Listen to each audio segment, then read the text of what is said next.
Hello and welcome to CS Week Women in Utilities webinar series, sponsored by AAC Utility Partners. Mark your calendars for CS Week and Conference 41 to be held May 22nd to 26th, 2017 at the Fort Worth Convention Center in Fort Worth, Texas. Today's program will be recorded and available for playback along with our other archive presentations. You will find it by selecting the Women in Utilities under the Webinar tab choice on the CS Week homepage. Attendees are encouraged to upload questions to the Q&A panel as they arise. However, all questions will be held until the end of the presentation for the Q&A segment. Please ensure that you address your questions to all panelists so that we may all see them to capture them. I'd like to introduce you to our moderator today, Ms. Andrea Pelt-Thornton. She is the IT Business Solutions Group Manager at NextEra Energy at Florida Power and Light, and she is heavily involved with CS Week. Welcome, Andrea. Thank you, Lisa, and good afternoon, everyone. We have an exciting webinar planned today. Today's webinar is Spanning the Generations, and our panelists are Debbie Dennis, Senior Vice President of Human Resources and Corporate Affairs at Oncor Electric Delivery, Kim Rich, Solutions Manager at CenterPoint Energy, and Raquel Solomon, Manager, Meter Systems and Data Management at Eversource Energy. This panel represents women of different generations discussing the must-have skills for success, how they mentor and help other women, the barriers they face, and how they balance work and life. And so as we start, I'll ask the panelists to tell us briefly about yourselves, your role, years with your utility, and a bit about your company. So let's begin with Debbie. Thank you very much. Good afternoon, everyone. I'm currently the Senior Vice President of Human Resources and Corporate Affairs for Oncor. In this role, I have responsibility for all human resources related strategy and policy, including compensation, benefits, employee and labor relations, talent development, workforce planning, staffing, total rewards, and also employee engagement and volunteerism. In addition, I also have responsibility for both corporate and physical facility security at the company. I have been with Oncor or its predecessor companies for 37 years, and I started with the company in customer service. I have experience in a number of areas, including procurement and supply chain, outsourcing management, lobbying, and community relations. And now for a little bit about my company, Oncor. Oncor is the 6th largest transmission and distribution company in the United States and serves more than 10 million customers in over 400 municipalities. The company is over 100 years old. Our mission is to empower our customers' modern lives through the safe, reliable, and efficient delivery of electricity. And our vision is to be the electric delivery company of choice for all our customers and employees. Thank you. Thank you, Debbie. Now, Kim, we'd love to hear more about you.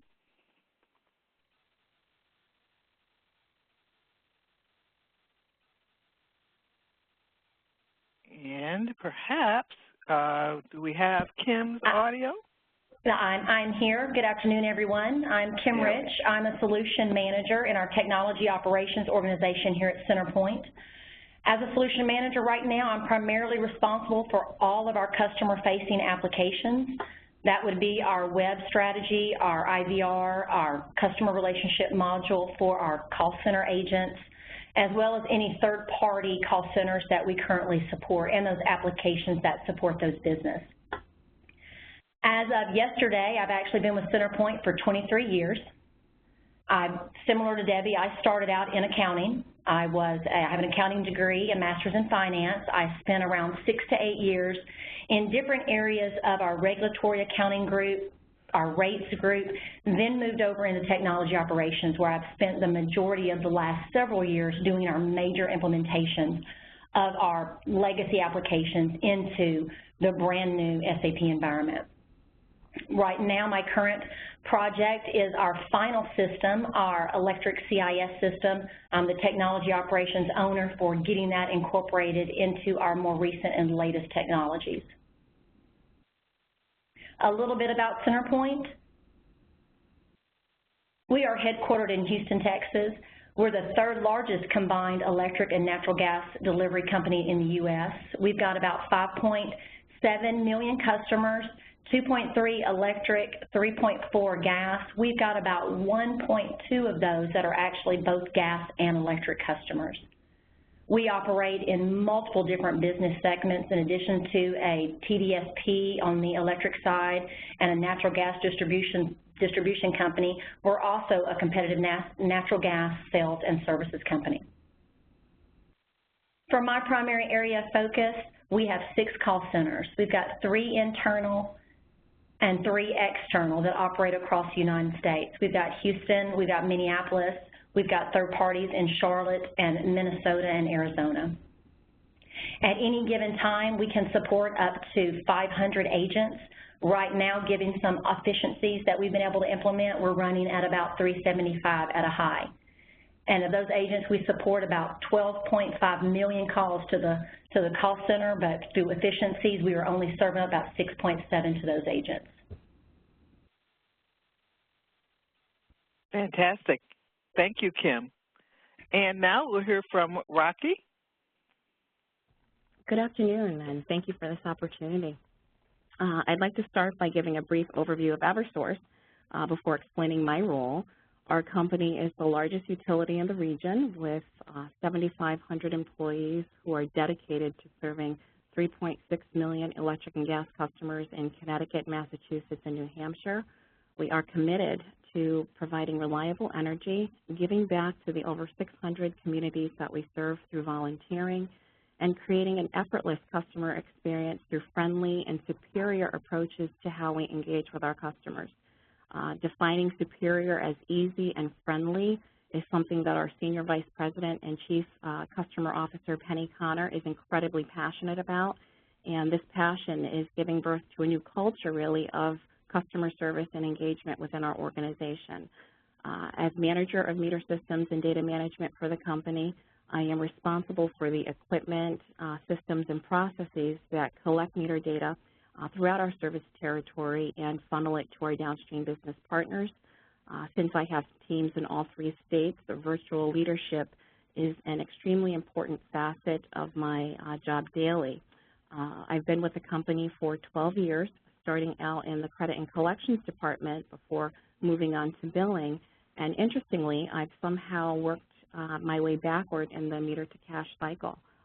I'm currently pursuing my MBA as well in corporate innovation. Fantastic. Boy, you ladies are definitely a power-packed panel. So now let us continue on to our next question. Beginning with Kim, can you tell us about the must-have skills for a woman to be successful at your company? I think here at CenterPoint, what we're looking at is we're looking at individuals that want to take advantage of opportunities as they present themselves. If you take, I think a lot of us, between Debbie, Rocky, and myself, we talked about how we started out in different areas of the company, but we have grown into these leadership roles outside of those areas where we started. So how do you get that recognition? How do you get that gravitas to actually put yourself out there so you can be thought of as a person that does have potential to take on bigger opportunities and grow your skill set and grow your credibility? And so I think as a woman at CenterPoint, when I first started right out of college, it was taking advantage of opportunities, looking for the projects that maybe I might not have been a subject matter expert, but I saw the growth potential in them. It's also about finding a mentor. And that mentor doesn't necessarily have to be your direct supervisor. It can be someone that is in a position or has those skills and qualities that you want to have as you start to build your career and build your reputation in the organization so you are thought of as a person that can take on more responsibility, that can manage big projects, that can manage a group of individuals, and lead different projects and processes towards a positive transformational change. Wonderful. Thank you. Thank you for that insight. And we'll move on to our next question.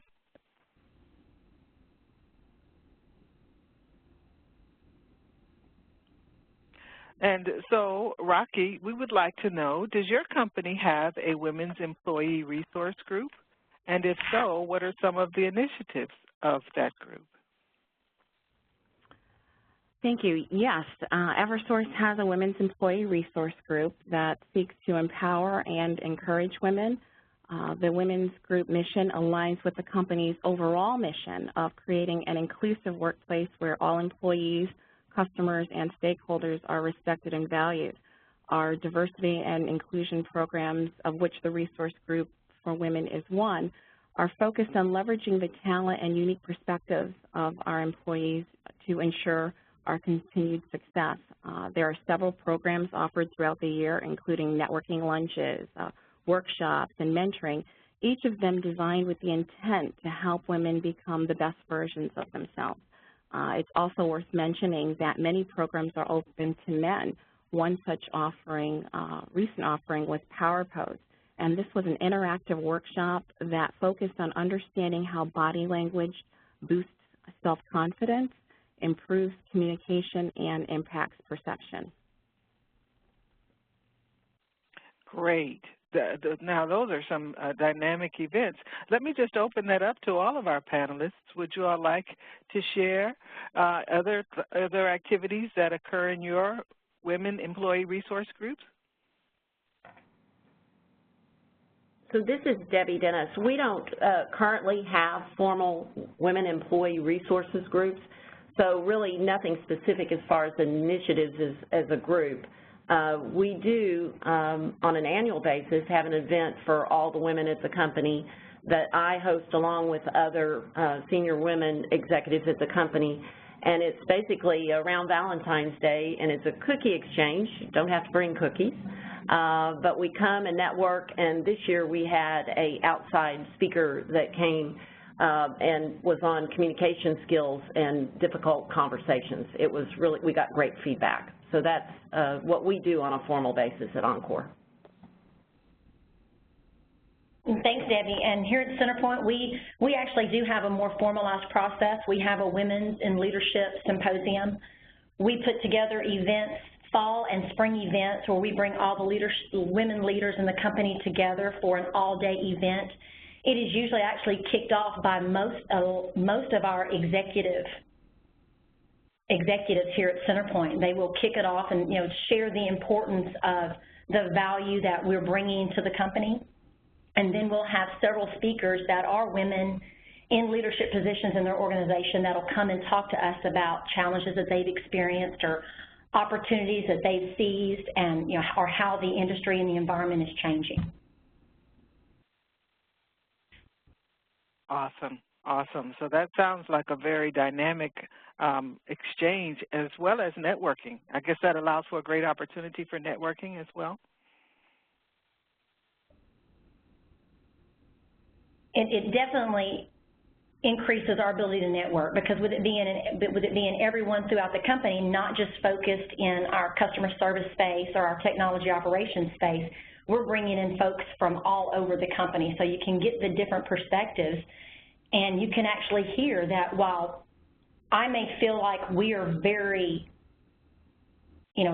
diverse, and there's a lot of equality here when we're living in the corporate world, that maybe outside in some other facilities with even some other companies, when we engage in a Houston-wide event, we're maybe a lot more ahead of the curve, which is great for us as an organization than some of the other companies. So it's a great opportunity to learn and share and figure out what we're doing right, maybe what we could do better, and how maybe we can help other companies kind of grow in that space.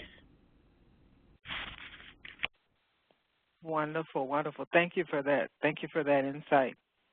We'll go on now to our next question, which is listed there. It's important for women to support each other. How do women at your companies do that? And we'll start with Debbie. How do you mentor other women? So thank you, Andrea. A couple of things. I mentioned our annual event that we have with women leaders across the company, which is also a great networking opportunity. And oftentimes, as a result of that event, people follow up with lunches or informal mentoring and talk about some of the challenges they're having in their roles as women leaders. In addition, I personally mentor several women, both formally and informally. In both cases, it might be over lunch or after work over a glass of wine. But usually it's feedback that I give them confidentially, and in many cases I learn as much as they do. As we mentioned before, we're cross-generational here, and it's helpful for me as a senior leader of the company to hear from other women leaders and their experiences in their work locations. The other thing I do is I try to watch people at work, and if I see an opportunity where I feel there's a great opportunity for coaching, I will try to find an opportunity to give them that feedback confidentially. The other thing I do is often, if I'm in a mentoring relationship with someone, is find a book that we can read together so that we can talk about how that might apply to both of us and also to the company. Wow, those are some innovative thoughts. I like that about sharing the sharing books and aspects that you have in common. And Debbie, you know, your response actually takes me back to our second question around the must-have skills that you feel women should have to be successful. Are there thoughts or anything that you would like to share around those must-have skills? Thank you. Yes, there are. And what I'm about to share, I would say, I believe applies to anyone and not just women. And I think if you think about a starting place for all of our companies is obviously having the business and technical skills to do the role we're in, and a good understanding of the business in general. I think that's critical to understand how the company makes money, what the financials are, and oftentimes it's, I would say, younger people or even women that are often perceived they don't have that knowledge. In addition, I would say strong problem solving and critical thinking skills, and this curiosity and desire to learn. I think all our lives we have to want to do that and look for those opportunities. In addition, the ability to not have my head down so much, but look out ahead for what could be coming in the future. I think that being proactive and seeing those things and being able to share those with our leaders and colleagues is important. Strong listening skills are critical, and the ability to take constructive feedback and act on it. Strong communication skills and team building skills. A bias for action and the desire to help others. You can't do it by yourself, and what I have found what often derails careers is people who believe they can do it by themselves, or they take all the credit when it was really a team effort to get something done. Inclusion is critical, and I think more than ever for somebody to be successful, they have to include everyone and remind themselves, who am I leaving out and who should I include that's different from me, has a different perspective, and maybe even will challenge me and my assumptions. The last things that I want to share really aren't skills, but they're things that I believe will help anyone be successful. And that is always mentor and help others, whatever level that you're at. Always be humble, be kind, and never act like you're more important than any other employee at the company or any other customer. Always give credit to others and recognize that you can't be successful without the help and support of others, above, across, and below, wherever you are now. So those would be my thoughts. Thanks. Wow. Oh, man, what a list. That is awesome. Let me just open this question back to the other panelists as well. Kim, any thoughts that you'd like to share regarding key skills? that are required? I was actually taking notes when Debbie was talking. That was great, and I agree with every bit of it. There is no one person that is bigger than the team. I've been on projects and had a core team that we have been working together now for about 8 years on different projects, and you can just never devalue the two heads is better than one. I think everybody works long hours, everybody works hard, and it makes a lot of it easier when you see that it's a team environment. It's a very good feeling when you work together and you got that collaborative, cohesive work relationship. Wonderful. Yes, yes. And Rocky, any thoughts from your perspective, any additional thoughts from your perspective on skills, key skills, or mentoring? Yes, actually, there are at least 100 skills I could list that would be considered must-haves for women and men alike, but there are 3 in particular that have been important in my own career as a woman at Eversource. First of all, passion. Now, while some might argue that passion isn't a skill, I've included it at the top of my list of must-haves because I believe that without passion for what we do, we risk becoming passive, either relegating ourselves to reside in the shadows of those who dare to be so bold by actually enjoying what they do, or trapping ourselves in positions that bring no personal satisfaction and therefore limit the value that we bring to an employer and ourselves. Being passionate and deliberate about what we do as professionals generates an energy that inspires and motivates others and causes even the naysayers to question the legitimacy of their negativity. So this I've found is critical for setting the tone in leadership because it allows me to inject into the atmosphere an energy that's powerful enough to spark passion in others. And that motivation really is important for morale. The second must-have in my book would be intellectual curiosity, and Debbie touched on it a little bit when she was answering this question as well. And thinking back over my own career, I can recall several occasions where this skill has lent itself to innovation, strategy, problem solving, and the cultivation or strengthening of my own technical and professional acumen.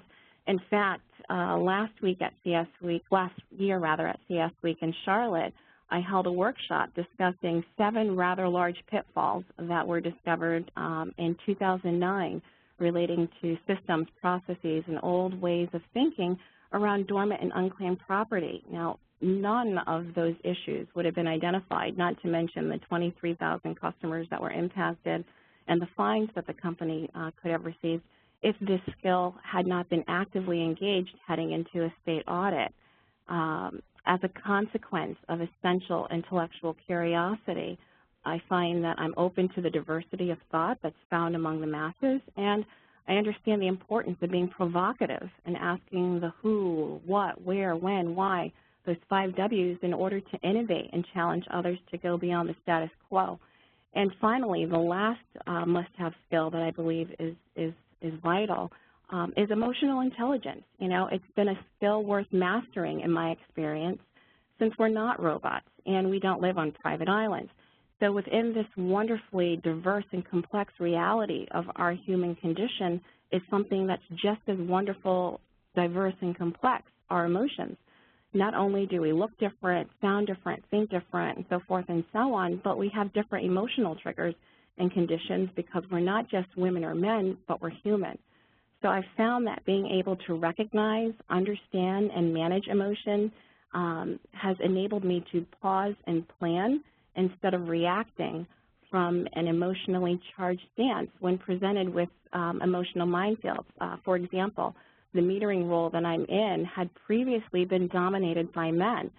So you can kind of imagine the shockwaves that went through the organization when people found out that a woman was now the boss of metering systems. And then on top of that, when some of my male counterparts met me It was actually quite amusing as the looks on their faces exclaimed, "She's a chick and a kid." These men, heck, some of them had been working at the company longer than I'd been alive, had mindsets that were so entrenched in kind of a good old boy way of thinking that they just didn't have a clue how to take me. So here I am, a new manager. I'm young enough to be some of their daughters, although not bearing any physical resemblance to them. And I'm sitting in the seat that had just been vacated by a 40-year veteran of the company and member of that crew. So I wasn't included in meetings, and I didn't receive communications or any of the other courtesies that they gave to one another as men. And here's where emotional intelligence came into play. Like, instead of lamenting the fact that I wasn't included in those meetings, I chose to depersonalize those interactions, and from that neutral yet emotionally intelligent position of mindfulness, I understood that those experiences from those men, unconscious biases and similar internal sources might have been fueling those less than desirable interactions. So after settling it within myself that none of that was personal, they simply didn't know how to invite me into their fold, I decided to set up my own meetings, and of course I invited them. And while I'm sure they might have come to that first meeting expecting me to validate their assumptions or biases, I can say with delight that they left that meeting with enlightened perspectives and a clear understanding of who I am as a professional woman. And we've continued to meet every month, implement change, and to this day we remain a strong team. And that's, again, due to employing emotional intelligence in those interactions. Wow, what an awesome story and an awesome transformation, Rocky. That actually lends me to think to this current question in terms of, well, given your experiences and then, kind of given your general aspect here, your generational aspect here, can you share how you mentor other women and or men in your company? How do you mentor others with your background? Yeah. Well, as for mentoring, I'm very big on creating a culture of coaching. That's kind of a phrase that I put out for my team. We have to have a culture of coaching. And there are a few approaches to mentoring that I use. I love to teach. In fact, I'm extraordinarily passionate about it. And some of those whom I mentor are indeed eager learners. So understanding how easily someone can be influenced during mentoring. I'm very cautious about approaching mentoring as though I have all the answers, since what may have worked for me in a given experience may be unwise for someone else, given our diversities and the uniqueness of a situation or dynamic. So I guess in short, I believe that mentoring should be about empowering, developing, and coaching someone. And while I can use my own experiences to illustrate a point, it's more important for me to be provocative and induce critical thinking, since my goal is to help champion growth through those provocative lines of thought that allow women and men to increase self-sufficiency and arrive at solutions, outcomes, and strategies for themselves. And so within Eversource, there is, above and beyond the employee resource group that was mentioned in the previous question, women overall support one another by simply investing the time, in one another to do this. Whether it's a quick lunch, walk, informal, formal, mentoring session, a brainstorm, encouraging one another, or seizing an opportunity to recognize, promote, and provide a platform that shines a spotlight on somebody else's talents and ability. We do this, in doing so, we show one another that we care about their success, not just our own. There is a candid and considerate manner in which we strive to interact with one another, and this has led to lasting partnerships and relationships. And in my own experience, I've been fortunate to have strong leadership role models in my reporting structure. And they all happen to be women that have recognized my talents, given me platforms to succeed, and even showed up in an audience for me as my biggest cheerleader. And I regard these as incredible displays and commitments of support, given the enormity of their responses as directors and vice presidents and senior vice presidents and CCO. And so in turn, I kind of pay this forward and I cascade these same levels of commitment and demonstrations thereof to the talented women that I have the privilege to now promote and shine a spotlight on. Awesome. Thank you for that. Thank you for that. And, you know, as we're on that thought about mentoring, Kim, would love to hear from you and your thoughts on how you mentor other women. Sure. We're trying to get into a more formal process, but right now it really is. It's lunch and learns, it's afternoon coffees, it's after hours at a quiet setting just to understand their wants, needs, and desires from their career perspective. What are the learnings that I have? What can I provide them? How can I help coach them and lead them to different opportunities as they come up? Because sometimes when you have a team of individuals, you have those individuals that are really comfortable doing what they're doing, and they are very good at doing what they're doing, and they need to be rewarded for that.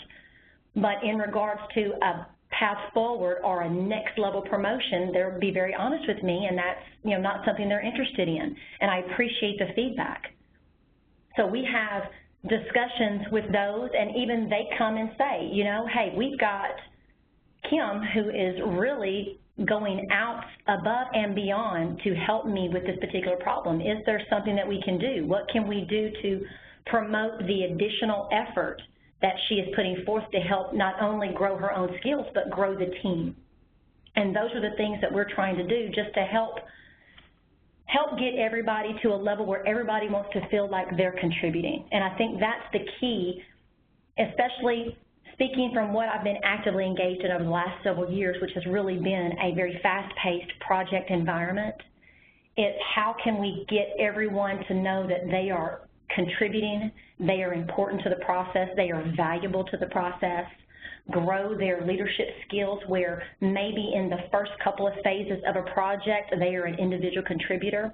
As we move on in the project timeline, now they are a team lead, they're a track lead, helping them to achieve their goals and what they want to get out of it, because when you're doing projects, the time commitment, the emotional commitment, the personal sacrifices that individuals make, I think it's very important that we take opportunities to mentor them, to provide feedback, even two-way feedback. How am I doing as a leader of this team? Are there things that I need to improve on to help you achieve your goals? Are you getting out of this opportunity what you expected to get out of it? And what can we do? If not, what can we do to push us there? What do I need to do to help? So I look at it, while I enjoy mentoring them and helping them kind of pave their own path, I also utilize their feedback to help me continue to grow my skills and look for my next opportunity. Awesome. Awesome. Very good. Very good. Thank you.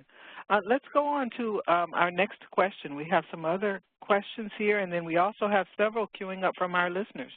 And so our question now is, what barriers do you face in your role that are more unique because you come at it from a woman's perspective? And we'll start here with, well, Rocky, you've shared a perspective there. Let's start with Debbie. Debbie, would you like to share comments on that? Sure, thank you.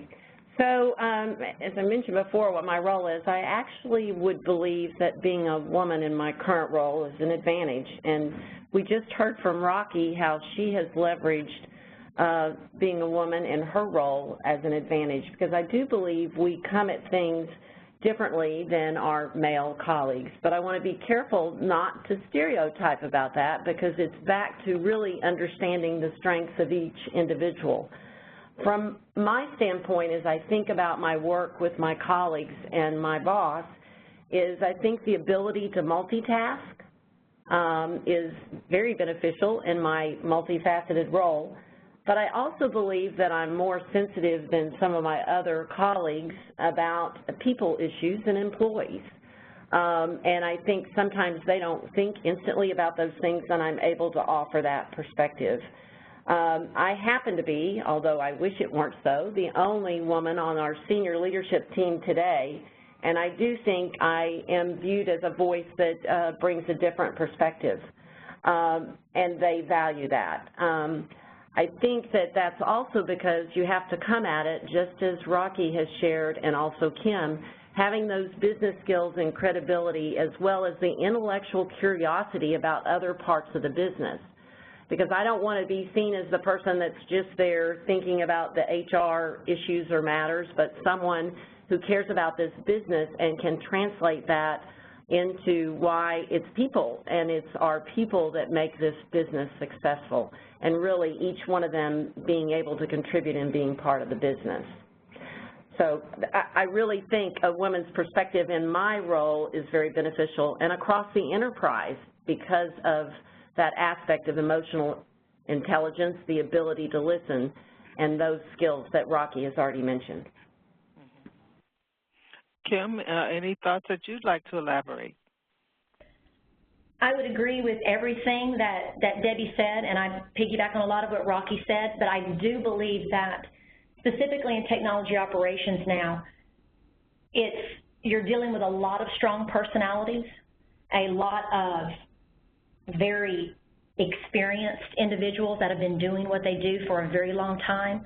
So what I have noticed over the last several years that my role has kind of morphed into the voice of reason, the one that while I am a very passionate person, while as a woman it's having that balance between, you know, fact and fiction, emotions and reality and what the facts are, I have become kind of where it's let's take a breath, let's take a step back, let's regroup, and let's take the emotion out of it, and let's put the facts out on the table.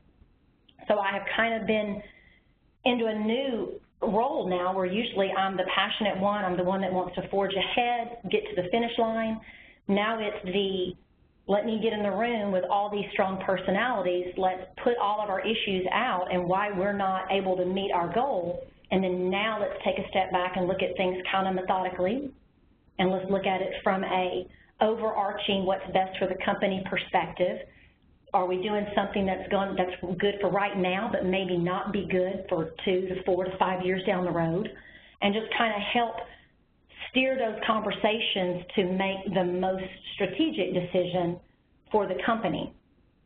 And I think that's been an area that has helped me really grow professionally, is kind of taking that role on. I didn't expect that role to kind of come out when I was asked to be the owner of a project. I didn't know really that was going to be a large part of it, but it has become a large part of it, and I've actually embraced it. Just kind of be there to help facilitate and be sure that we are all working together. Excellent. Excellent. Rocky, any follow-on thoughts on this question? I mean, you've definitely shared your insights coming into your role as a woman and as a younger woman in the industry. Other thoughts? Any other thoughts before we move to our next question? Yes, a very quick thought actually, and that is my personal belief is that it is my own preconceptions and perceptions that will serve as the only barriers for me to overcome. Or put another way, the only barriers that can restrict or hinder me are the ones that are internal or self-imposed. Do stereotypes exist? Absolutely they do.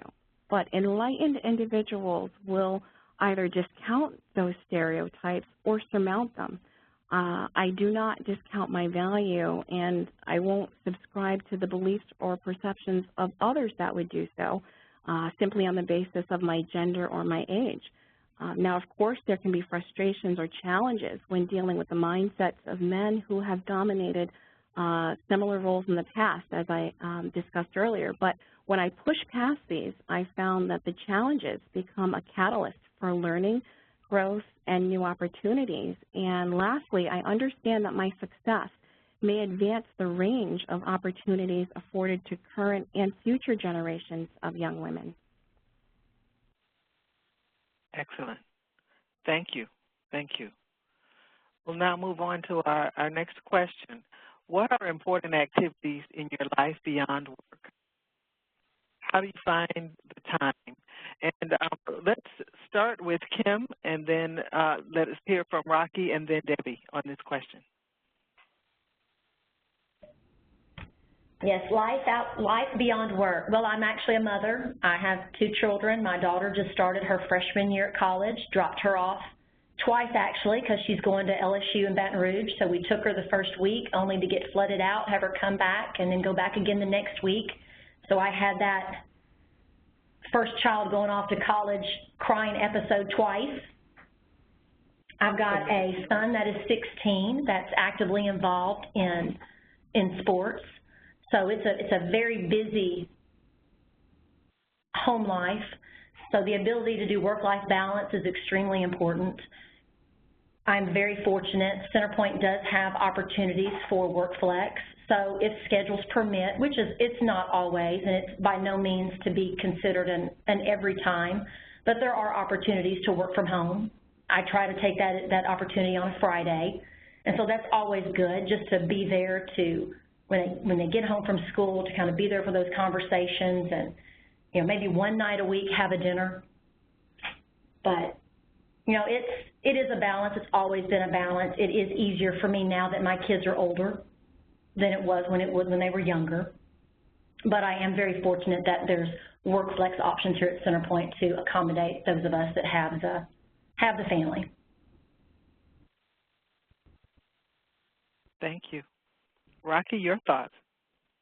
Well, outside of work, I'm active in my church. I enjoy spending regular time with my family, and that includes taking care of my father, truly a labor of love. I get tremendous satisfaction from interacting with and bringing sunshine to my friends, many of whom are older, widows, or physically weak and disabled. I love that they know how much I value them as my friends, and between those interactions and my family, there really is no greater feeling. As you heard in my bio, I'm working on my graduate degree, but I also enjoy bike riding and just plain old me time. That includes things like reading a book. I'll admit I am ridiculously addicted to my Kindle Fire, writing essays, getting spa pedicures, sitting around my fire pit, listening to music. All of these things are incredibly important to me because they help me achieve balance in my life. To handle being overwhelmed, I make the time for these things using a variety of apps combined with many of the time management techniques that I actually employ in the office.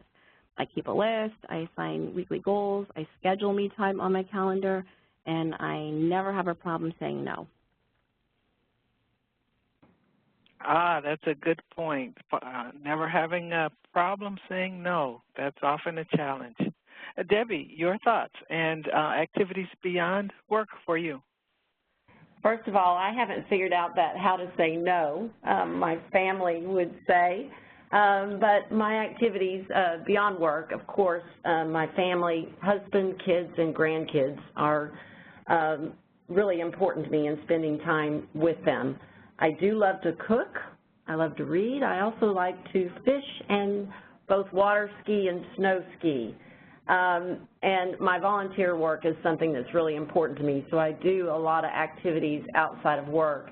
And, of course, it's easier for me now because my kids are grown. I don't have kids at home and can actually sometimes pull my grandkids into those volunteer opportunities. The other thing that's really important to me personally is my own personal well-being and staying fit. And that actually plays into so how do when I get overwhelmed, what do I do? One of the things I do is I pray a lot.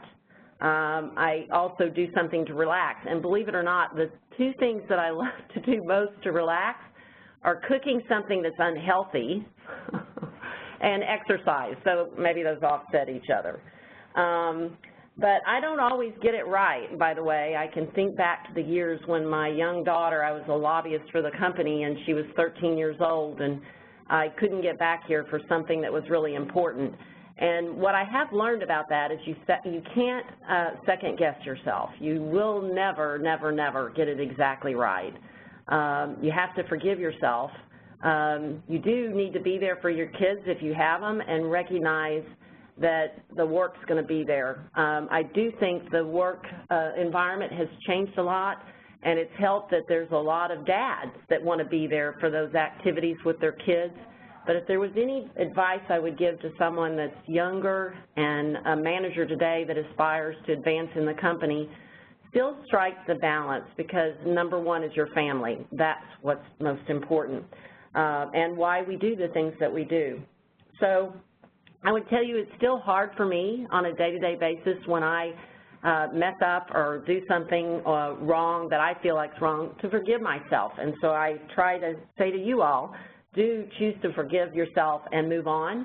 And always remember to say you're sorry. If you made a mistake, own up to it and tell others, even when you think in some ways that you haven't treated them fairly.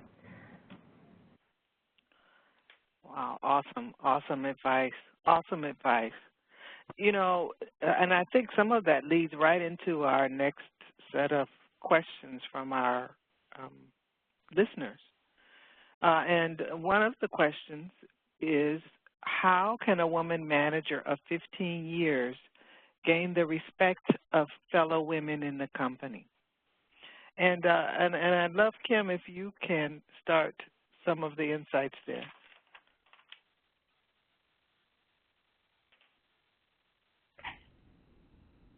Yes, thank you. I think from my perspective, there's several different things you can do, but one thing you can do is get to know each other. Get to know each other professionally, collaborate together on different opportunities that the organization has that present itself for maybe you to work together, and just build that relationship. Most things around respect, it's all about credibility and listening, understanding where the other person's coming from, and kind of building that relationship together.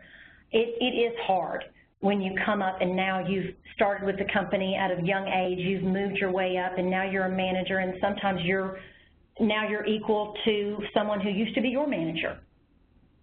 It is a different experience, but if the trust is there, if the work ethic is there, if you have gained a mutual understanding of each other and their expectations, I think the respect, the professional relationships, in some cases personal relationships, grow from those different interactions and experience that you can have with each other. Awesome, awesome. Rocky, your thoughts, and then Debbie.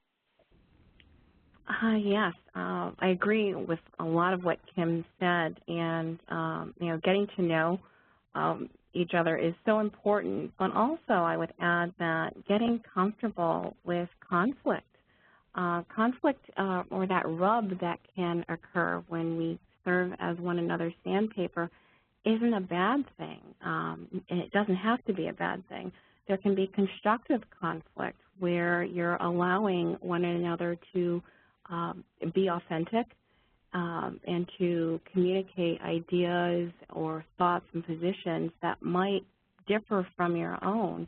You want that type of diversity in your conversations. You want that type of openness to exist. So I would encourage you to get comfortable with the fact that at times you can serve as someone else's sandpaper and they can serve as that to you as well.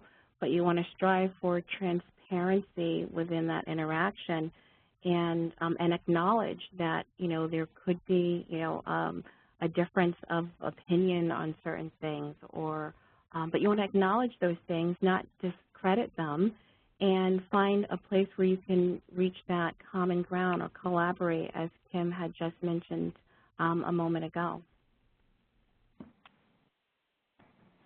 Thank you.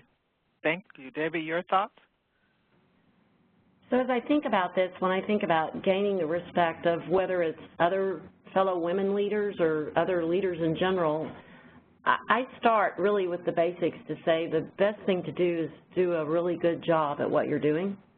And that shows when people are focused on and doing a job. Well, also, as has been mentioned, showing the intellectual curiosity or the desire to take on more responsibility. That's the best way, in my view, to gain credibility. Now, if you're not where other women leaders can actually see you performing your work and you're trying to gain credibility with other women leaders, is start with one.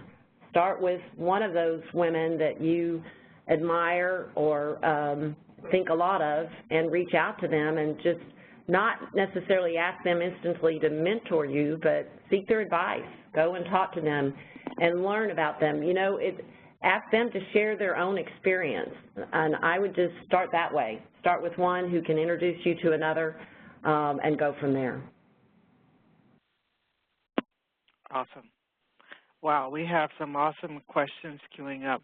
I'll open this next question up to all of the panelists and ask if we're brief, we can perhaps get maybe 2 more here. The first question is, so when you have children, how do you balance your life and family? Any practical tips that any of our panelists would like to share? I'll jump in, and I want to, when Debbie spoke and she mentioned, you know, it's like you're not always going to get it right, that hit heavy with me, because when I sent my oldest to college this week, it seems like it's just been a flood of maybe things that I missed because I was working, or things we didn't do because I was working. And I have spent a lot of time reflecting and knowing, you know what, but I did a good job. I did a great job. So just trying to forgive myself for those things I've missed, but you can't help but reflect on them at, you know, where I'm at with my children. But when I look back to when they were younger, soccer practice 2-3 days a week for both kids, baseball practice, basketball practice, volleyball, church events, volunteer activities with the Charity League, it takes a village. You can't do it all on your own. Even with a active husband that also works with a 34-mile commute that here in Houston turns into about 60 to 90 minutes on any given day, it takes a village. So you've got that network of friends that can help with carpool. But in the end, it's about figuring out what sacrifices we can make, even on the work front, because it's been a tough lesson for me because I'm accommodating Kim. I have a tough time saying no, but it's knowing what will be there tomorrow. So what I can say, you know, today I've had enough. It's time for me to leave and go home and take care of what I need to take care of at home. But it's nothing that happens overnight. It's a learning experience as a parent. Wow, amazing. Debbie or Rocky, any other things you'd like to share on balance? This is Debbie. You know, as I mentioned before, I guarantee you I didn't get it right. And I would still say today I work too much because I'm passionate about what I do, as has been mentioned earlier. But I think Kim gives great advice. I think you have to take it day by day. And I also think there's times in our lives, so you can't have it all. And you may have to make choices that today, even though I aspire to be some director of the company, what you don't want to miss out on are those soccer games and those important things for your kids. Because guess what? They only come around once. Those director roles, well, maybe they don't come open that often, but I still think, and this is just my own personal belief, in the end, we're passionate about our work, but we work so that we can have a life. And our kids, if you have them, you need to be there for them because it'll pay off later. I can tell you of examples that I thought I made every darn basketball game my daughter ever played. But you know what? She remembers the 1 or 2 I missed. Obviously she's forgiven me for that. But I would just say, you forgive yourself, make choices. It also helps to have a village around you and bosses. I think technology today has made a big difference compared to where it was, 20 years ago when I had a child at home. I really couldn't log into the computer like people can today. There's downsides to that, by the way, because I think many times we don't shut down. So I would just tell you, each one of us has to figure that out, figure out what what's in my plan today and my goals today? How can I work with my manager so that they don't perceive I'm not doing my work, but still try to strike that balance? And again, forgive yourself when you mess up. Excellent. Excellent. Rocky, any thoughts there? Well, I don't have children, really, again, as far as balance is concerned, it's, you know, being in touch with my humanity. I know that I am not perfect. I know that I'm a daily a work in progress, so I keep myself open to always learning, to being teachable, and, not overthinking things, again, just maintaining that balance that allows me to separate work from the non-work part of myself and holding myself to that, to loving me, whether it's, again, doing, reading my books or, just relaxing, but making a promise to myself, a commitment to myself, and keeping it is important, and just staying in touch with my humanity. Man, you ladies have truly covered great generational perspectives. And so we have one last question for the lightning round. I'll share it for the lightning round that has come from our listeners, and that is, what is something you wish you had known earlier in your career that you know now or would advise other women of? Something that you would like to advise other women of. And let's start with Debbie. Gosh, I was hoping you wouldn't start with me. So I think some of it is what I shared about that work-life balance and the choice of sometimes the family over the work.